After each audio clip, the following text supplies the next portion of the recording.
সৎ মায়ের সাথে এমন কাজ কেউ কখনো করে না। যদি গল্পটি আপনারা সম্পূর্ণ শোনেন তাহলে আপনাদের মেশিন দিয়ে পানি চলে আসবে। আপনারা হাতের কাজ করতে বাধ্য হবেন, তাই হাতের কাজ করার আগে অবশ্যই হাতের কাছে আপনারা টিস্যু রাখবেন। আমি কখনো ভাবিনি যে স্কুল থেকে বাড়ি ফেরার পর আমাকে এমন দৃশ্য দেখতে হবে। আমি ভেবেছিলাম বাড়িতে শুধু আমি একাই থাকব, কিন্তু আমি আমার সৎ মায়ের ঘরের সামান্য খোলা দরজার পিছনে যা দেখলাম তা আমাকে অবাক করে দিল। সেই মুহূর্তটা এতটাই অন্তরঙ্গ এবং নিয়ন্ত্রণের বাইরে ছিল যে আমার পুরো দুনিয়া এক মুহূর্তে বদলে গেল।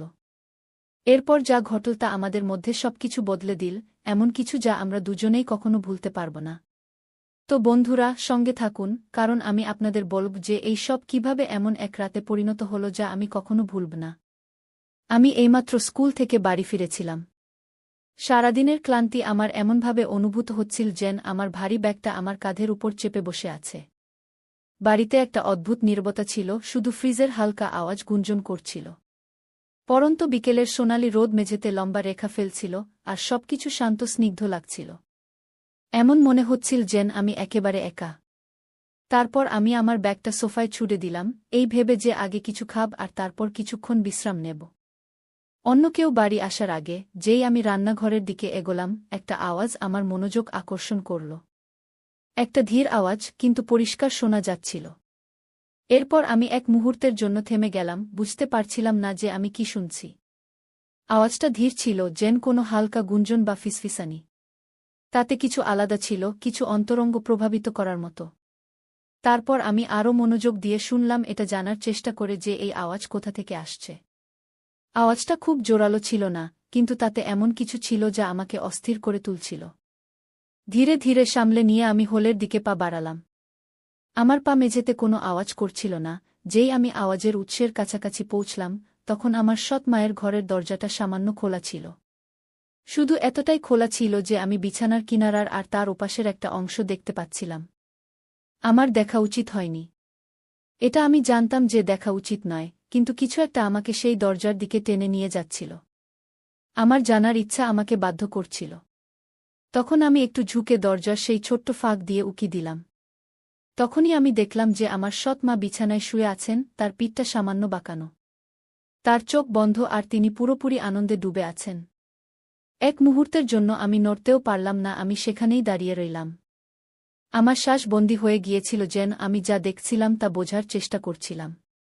তিনি নিজেকে স্পর্শ করছিলেন, তার আঙুলগুলো ধীরে ধীরে এবং অবিরাম একটা ছন্দে নড়ছিল। আর তার ধীর ধীর দীর্ঘশ্বাস তার ঠোঁট থেকে বেরিয়ে আসছিল।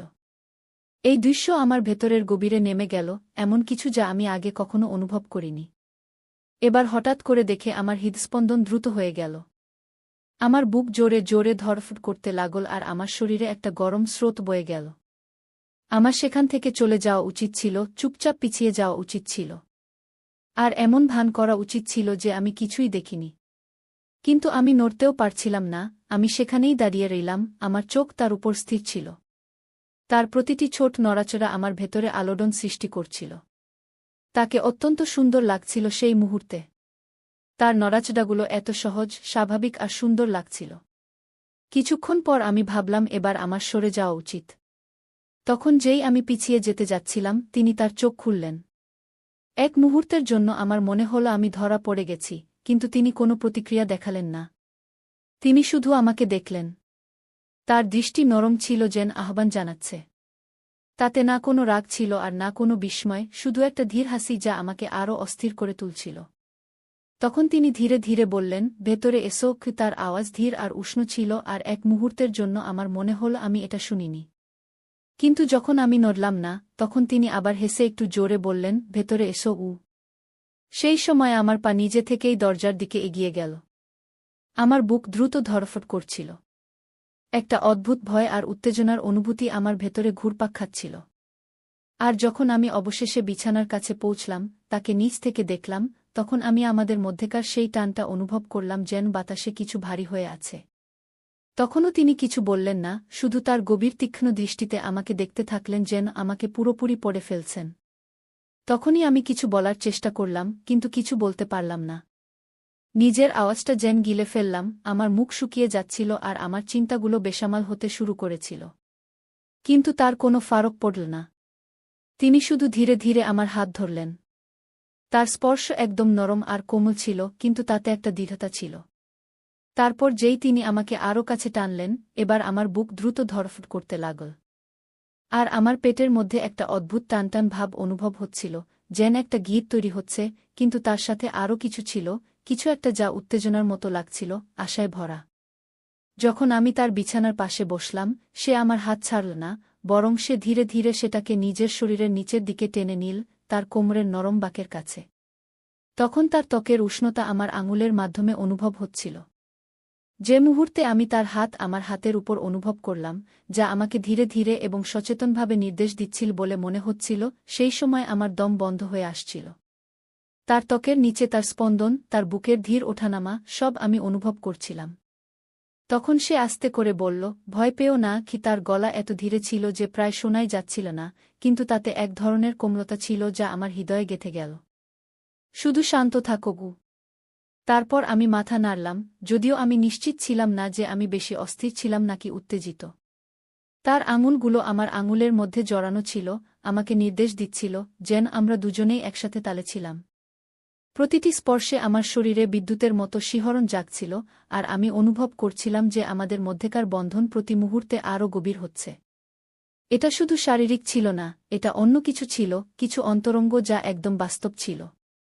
সেই মুহূর্তগুলো দীর্ঘায়িত হতে লাগল, বাইরের দুনিয়া ফিকে হয়ে গেল, আর শুধু আমরা দুজন এই ঘরে রয়ে গেলাম, এমন কিছু আদান প্রদান করছিলাম যা নিষিদ্ধ ছিল, কিন্তু তবুও ঠিক মনে হচ্ছিল। সময় ধীর হয়ে গিয়েছিল, প্রতিটি শ্বাস, প্রতিটি স্পর্শ যেন এক যুগ বলে মনে হচ্ছিল। যখন আমাদের মধ্যেকার অস্থিরতা চরমে পৌঁছাতে লাগল, সে আমাকে আরও কাছে টেনে নিল, তার শরীর আমার শরীরের সাথে মিশে গেল। তখন আমি তার ত্বকের উষ্ণতা, তার শ্বাসের উষ্ণতা আমার গলায় অনুভব করছিলাম। তার ঠোঁট হালকাভাবে আমার কানের পাশে গেল, আর সে আবার ধীরে ধীরে ফিসফিস করে বলল, এখানেই থাকো কু। তার গলায় একটা শান্ত অনুরোধ ছিল যা আমার হৃদস্পন্দন থামিয়ে দিয়েছিল। যেও না গি। এইসব শুনে আমি চাইলেও যেতে পারতাম না। আমাদের মধ্যেকার টানটা খুব গভীর ছিল, বন্ধনটা খুব শক্তিশালী ছিল। আমরা এই মুহূর্তে বাধা পড়েছিলাম, আর বাকি সবকিছু সাধারণের বাইরে ছিল। আমি ধীরে ধীরে তার দিকে ঝুঁকলাম, আমার ঠোঁট তার ঠোঁট থেকে কয়েক ইঞ্চি দূরে ছিল। তার শ্বাসের উষ্ণতা আমার ত্বকে অনুভব হচ্ছিল। সময় যেন থমকে গিয়েছিল, পৃথিবী যেন নিজের শ্বাস আটকে রেখেছিল, কারণ আমরা দুজনেই এমন এক জিনিসের কিনারায় ছিলাম যা আমরা অস্বীকার করতে পারছিলাম না।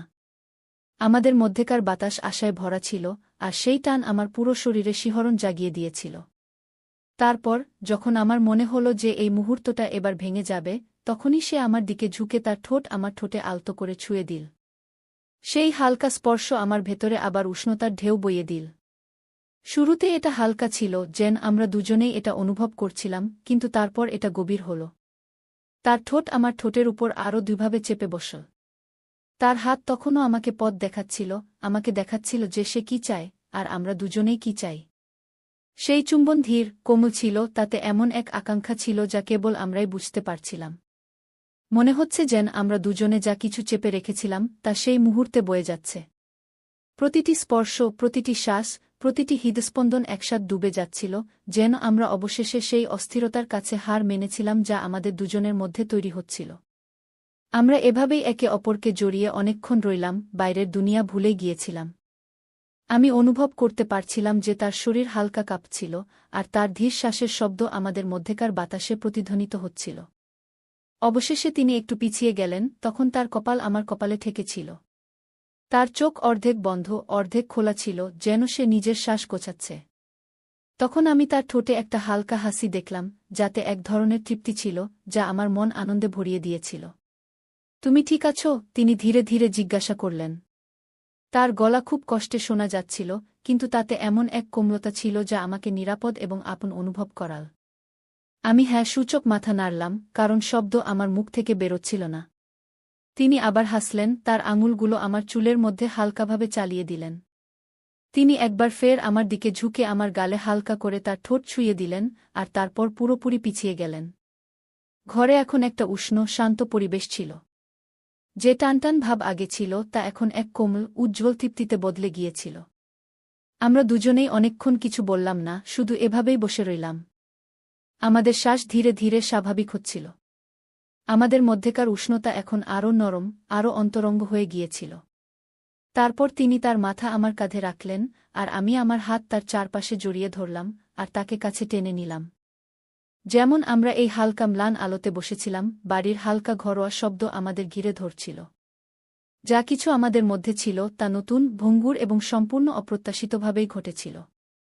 কিন্তু সেই মুহূর্তে এই সবের কোনো মানে ছিল না। শুধু এটাই গুরুত্বপূর্ণ ছিল যে আমরা এখানে ছিলাম, এমন কিছু লেনদেন করছিলাম যা অত্যন্ত বিশেষ মনে হচ্ছিল, এমন কিছু যা কোনো কল্পনার অতীত ছিল। আর আপাতত এটুকুই যথেষ্ট ছিল।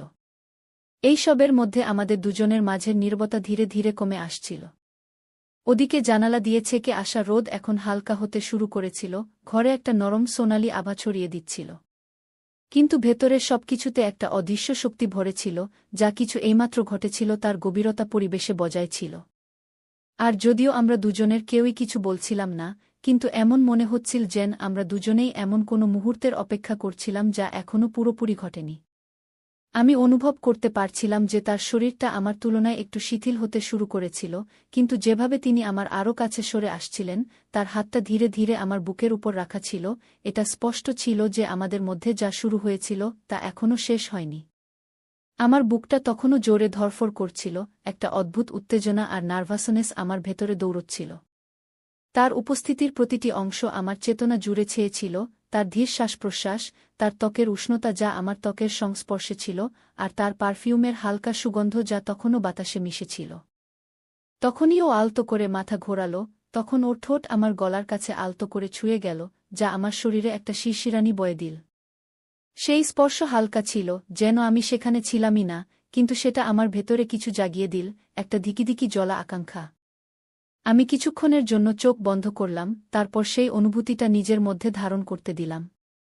তারপর আমি ওর দিকে তাকালাম, তখন ওর চোখ আমার চোখের সাথে মিলল, আর এইবার ওর দৃষ্টিতে অন্য কিছু ছিল, কিছু গভীর, আর আরও তীব্র।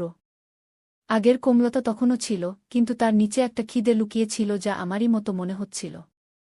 ও একটা শব্দ বলেনি, কিন্তু যেভাবে ওর আঙুলগুলো আমার শরীরে আলতো আলতো বৃত্ত আঁকছিল, তা আমাকে সবকিছুর কথা বলে দিয়েছিল। তারপর আমি এগিয়ে গিয়ে ওর ঠোঁটে আবার স্পর্শ করলাম, কিন্তু এইবার কোনো দ্বিধা ছিল না, কোনো সীমা পরখ করার চেষ্টা ছিল না। এই চুম্বনটা গভীর ছিল, আরও তীব্র, যেন যে আকাঙ্ক্ষা আমরা দুজনেই এতদিন আটকে রেখেছিলাম তা অবশেষে বেরিয়ে এসেছিল। ওর আঙুলগুলো আমার বুকের উপর সরতে লাগল, তারপর ওর আঙুল আমার শার্টের কাপড়ে চেপে বসল, যেন ও আমাকে আরও কাছেই টানছে। আর আমি অনুভব করতে পারছিলাম যে ওর শরীরটা আমার বিপরীতে সাড়া দিচ্ছিল, ওর হালকা সুবাস আমার হুঁশ উড়িয়ে দিচ্ছিল। এই মুহূর্তটা যতটা বাধা দিচ্ছিল ততটাই নেশা ধরিয়ে দিচ্ছিল। এটা আলাদা ব্যাপার ছিল যে ও আমার সৎ মা ছিল, কিন্তু যে সবসময় আমার নাগালের বাইরে ছিল, এখন সেটাই আমাদের মাঝের সম্পর্কটাকে আরও বিপজ্জনক করে তুলছিল। আর আমিও নিজেকে ওকে চাওয়া থেকে আটকাতে পারছিলাম না। যখন ওর হাত আমার ঘাড়ের পিছনে চলে গেল, তখন ও আমাকে আরও নিচে টেনে নামাতে নামাতে, যখন ও বিছানায় নিজের অবস্থান বদলাচ্ছিল, তখন ওর শরীর বালিশে আরামে এলিয়ে দিল আর ও আমাকে নিজের দিকে টানছিল। আমি সেই টান অনুসরণ করতে থাকলাম, যা এখন খুব জোরালো হয়ে উঠেছিল, আর শীঘ্রই আমি নিজেকে ওর উপর ঝুঁকে থাকতে দেখলাম, হাত দিয়ে নিজেকে সামলে, ওর দিকে তাকিয়ে থাকলাম। আমার শ্বাস হালকা আর দ্রুত হয়ে আসছিল, ওর বুকও দ্রুত ওঠানামা করছিল, কিন্তু ওর চোখ আমার চোখেই স্থির ছিল। আর সেই মুহূর্তে আমাদের মাঝের উষ্ণতা অনুভব করা যাচ্ছিল। তারপর ও হাত উপরে তুলল, আলতো করে আমার শরীরের রেখা স্পর্শ করল, তারপর ও আমাকে নিচে টেনে নিল, তখন আমরা ঠোঁট আরও একটা উষ্ণ চুম্বনে মিলিত হল। এইবার ওর হাত স্বাধীনভাবে ঘুরছিল, আমার পিঠ, আমার কাঁধ, সব জায়গা ছুঁয়ে দেখছিল, আমাকে আরও কাছে টানছিল, যতক্ষণ না আমাদের মধ্যে আর কোনো দূরত্ব রইল। ওর শরীরের উষ্ণতা আমাকে পুড়িয়ে দিচ্ছিল, আর আমি ওর হৃদস্পন্দন অনুভব করতে পারছিলাম, যা আমারই মতো দ্রুত স্পন্দিত হচ্ছিল, যা আমার জন্য স্পন্দিত হচ্ছিল। তখন আমি হাত ওর কোমরের দিকে নিচে নামালাম, ওর ত্বকের কোমলতা আঙুলের নিচে অনুভব করলাম, আর যখন আমি ওর শার্টের ধারে পৌঁছে একটু থামলাম, এই ভেবে যে আমি কোনো সীমা লঙ্ঘন করছি না। কিন্তু ও তখনও নিজেকে থামায়নি, বরং হালকা করে পিঠটা বাঁকাল, স্পর্শকে আরও উৎসাহিত করে। ওর শরীর আমার শরীরের প্রতি সাড়া দিচ্ছিল, যাতে কোনো সন্দেহ রইল না যে ও কি চায়। যখন আমার আঙুল কাপড়ের নিচে চলে গেল আর যখন আমি ওর ত্বকের উষ্ণতায় হাত রাখলাম, তখন আমি ওর হালকা একটা অস্ফুট স্বর শুনলাম। একটা কণ্ঠস্বর যা আমার ভেতরে এক নতুন উষ্ণতা ভরে দিল। যখন তার হাত আমার চুলে জড়িত হয়ে গেল, আমাকে আরও কাছে টেনে সে চুম্বনকে আরও গভীর করল। তার ঠোঁট দুটো সামান্য খোলা ছিল আমাকে ভেতরে ডাকার জন্য। তার স্বাদ ছিল মাদকতাপূর্ণ, আর আমি তার শরীরে বয়ে চলা টানটা অনুভব করতে পারছিলাম। যেভাবে সে আমার নিচে নড়াচড়া করছিল, তার প্রতিটি স্পর্শে এমন এক তীব্রতা ছিল যে অন্য কিছু ভাবা অসম্ভব হয়ে পড়েছিল। আমরা তখন একে অপরের মধ্যে সম্পূর্ণ হয়ে গিয়েছিলাম। আমাদের মাঝের সব দেওয়াল ভেঙে পড়ছিল, যেন আমরা সেই আকাঙ্ক্ষা পূরণ করছিলাম যে আগুন এতদিন ধরে সতহের নিচে জ্বলছিল। এখন ফেরার কোনো পথ ছিল না। এই অনুভূতির ভার পরিবেশে ছিল, কিন্তু আমাদের কেউ তা নিয়ে ভাবেনি।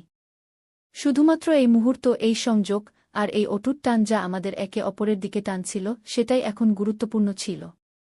তার হাত সবখানে ছিল। আমার কাঁধ, বাহু আর বুকের রেখা অনুভব করছিল, যেন সে আমাকে যথেষ্ট পরিমাণে পাচ্ছিল না। আর আমিও ঠিক তেমনি অনুভব করছিলাম। যতবার আমি তাকে স্পর্শ করছিলাম, তত বেশি আমি দেখলাম। আর এই সব কিছুর তীব্রতা প্রায় অসহনীয় হয়ে উঠছিল। মনে হচ্ছিল যেন আমরা অনেক দিন ধরে নিজেদের আটকে রেখেছিলাম। আর এখন যখন দরজা খুলে গেছে, তখন আমাদের ভাসিয়ে নিয়ে যাওয়া এই বন্যাকে থামানোর কোনো উপায় ছিল না। সে আমার ঠোঁটে হালকা দীর্ঘশ্বাস ফেল। তার আঙুল আমার চুলে আরও শক্ত হয়ে গেল, আর সে তার শরীর আমার বিপরীতে চেপে ধরল। আর তারপর তার সেই শব্দে আমার ভেতরে আকাঙ্ক্ষার এক নতুন ঢেউ উঠল। আমিও তাকে যথেষ্ট পরিমাণে পাচ্ছিলাম না।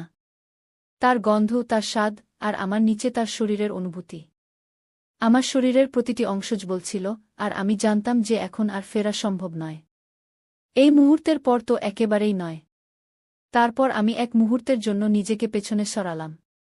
তার চোখের দিকে তাকালাম, যেন নিশ্চিত করতে চাইছিলাম যে সে এখনও আমার সাথে আছে কিনা। তখন আমি তার চোখে দেখলাম, সে আমাকে ততটাই চায় যতটা আমি চাই। কিন্তু তার চোখে যা দেখলাম তা আমাকে সব বলে দিল। সেখানে কোনো দ্বিধা ছিল না, কোনো দ্বিতীয় চিন্তা ছিল না। শুধু সেই জ্বলন্ত খিদে যা শুরু থেকেই ছিল, আমাকে এগিয়ে যেতে প্রেরিত করছিল। কিছু না বলেই সে আবার আমার হাত ধরল। তার আঙুল আমার শার্টের সামনে চেপে বসল। তারপর আমাকে নিজের কাছে টেনে নিল। তার মধ্যে একটা হালকা তাড়াহুড়ো ছিল। আর যখন আমাদের ঠোঁট আবার মিলল, তখন আমি নিজেকে পুরোপুরি এর মধ্যে হারিয়ে ফেললাম। সব সন্দেহ, সব ভয় ছেড়ে দিয়ে। আর সেই আকাঙ্ক্ষা পূরণ করতে লাগলাম যা আমাদের মধ্যে তখন থেকে তৈরি হচ্ছিল, যখন থেকে আমি সেই ঘরে এসেছিলাম। আমাদের মধ্যেকার টানাপোড়েন বিদ্যুতের মতো ছিল। প্রতিটি স্পর্শ, প্রতিটি চুম্বন আমাদের সেই সীমার আরও কাছে ঠেলে দিচ্ছিল। তার শরীর আমার নিচে নড়ছিল। তার হাত আমার ত্বকের উপর ঘুরছিল, যেন সে আমাকে যথেষ্ট পরিমাণে পাচ্ছিল না। আর তার শ্বাসের শব্দ ঘরে প্রতিধ্বনিত হচ্ছিল, আমাকে আরও পাগল করে তুলছিল। এখন আমরা পুরোপুরি একে অপরের মধ্যে হারিয়ে গিয়েছিলাম। সেই আবেগে জড়িয়ে পড়েছিলাম যা আমাদের পুরোপুরি নিজের দখলে নিয়ে নিয়েছিল। আর এখন ফেরার কোনো পথ ছিল না। তখন আমি তার আঙুল আমার বুকে অনুভব করলাম। তার স্পর্শ আমার শরীরে শিহরণ জাগাচ্ছিল, যেন সে আমাকে আরও কাছে টানছিল। তবুও তার শরীর আমার নিচে উত্তেজনায় ভরা ছিল, যেন আরও চাওয়ার আকুতি জানাচ্ছে। আর আমি তাকে সব দিলাম। প্রতিটি স্পর্শ, প্রতিটি চুম্বন, প্রতিটি ফিসফিসানি আমাদের এই মুহূর্তে আরও গভীরে নিয়ে গেল। এই মুহূর্তটা প্রায় অসহনীয় ছিল। আমাদের মধ্যেকার টানাপোড়েন চরমে পৌঁছে গিয়েছিল, যেন আমরা কোনো গভীরতর এবং আরও তীব্র কিছুর দিকে এগোচ্ছিলাম। কিন্তু আমরা এখনই সেখানে যেতে প্রস্তুত ছিলাম না। আমরা সেখানেই থেমে রইলাম, সেই কিনারায়। প্রতিটি স্পর্শ, প্রতিটি চুম্বনের আনন্দ নিচ্ছিলাম, যখন আমাদের মধ্যেকার উষ্ণতা বেড়েই চলেছিল। এমনকি মনে হচ্ছিল যে আমরা দুজনেই এই তীব্রতায় ফেটে যাব। এখন আমি তাকে আমার নিচে কাঁপতে অনুভব করতে পারছিলাম। তার শ্বাস ছোট এবং ভাঙা ভাঙা হয়ে আসছিল, যেন সে আমাকে আঁকড়ে ধরেছিল। তার শরীর আমার বিপরীতে এমনভাবে চেপেছিল যে আমার মাথা ঘুরছিল। আর আমি জানতাম যে সেও একই জিনিস অনুভব করছে। সেই একই অসহনীয় টানাপোড়েন, সেই একই মুক্তির আকুলতা। কিন্তু আমরা এখনও সেখানে ছিলাম না যেখানে থাকা উচিত ছিল। বরং আমরা তখনও সেই কিনারায় থেমেছিলাম। সেই মুহূর্তটাকে দীর্ঘায়িত করছিলাম, আশাকে আরও একটু বাড়তে দিচ্ছিলাম, যতক্ষণ না তা সহনীয় করার ক্ষমতার বাইরে চলে যায়। ঘরটা আমাদের শ্বাসের শব্দে, আমাদের নামের ফিসফিসানিতে ধীরে ধীরে ভরে উঠছিল, যেন আমরা সেই আবেগের কাছে আত্মসমর্পণ করছিলাম যা এতদিন ধরে আমাদের মধ্যে জ্বলছিল। এই মুহূর্তটা নিখুঁত ছিল। আমাদের মধ্যেকার এই সংযোগ। আর যখন আমি তাকে আমার আরও কাছে টানলাম, আমাদের শরীর একসাথে একতালে চলছিল। তখন আমি জানতাম যে এরপর আর কিছুই আগের মতো থাকবে না। তারপর আমরা একটা সীমা পার করলাম। এখন আমরা সাধারণের থেকে বেড়ে কিছু বিপজ্জনক ক্ষেত্রে পা রেখেছিলাম। কিন্তু আমার আর কোনো কিছুর পরোয়া ছিল না। কোনো কিছুর পরোয়া ছিল না, কারণ সেই মুহূর্তে যখন আমরা কিছু গভীর মুহূর্তে পা রাখছিলাম, কেবল সেটাই গুরুত্বপূর্ণ ছিল। তার স্পর্শ, তার চুম্বন, তার শরীরের অনুভূতি, যেন আমরা পুরোপুরি একে অপরের মধ্যে হারিয়ে গেছি। আর যখন আমরা অবশেষে নিজেদের একে অপরের মধ্যে ছেড়ে দিতে লাগলাম, কারণ আমি জানতাম যে এটা তো সবে শুরু ছিল। তো বন্ধুরা, এই ছিল আমাদের আজকের ছোট্ট গল্প।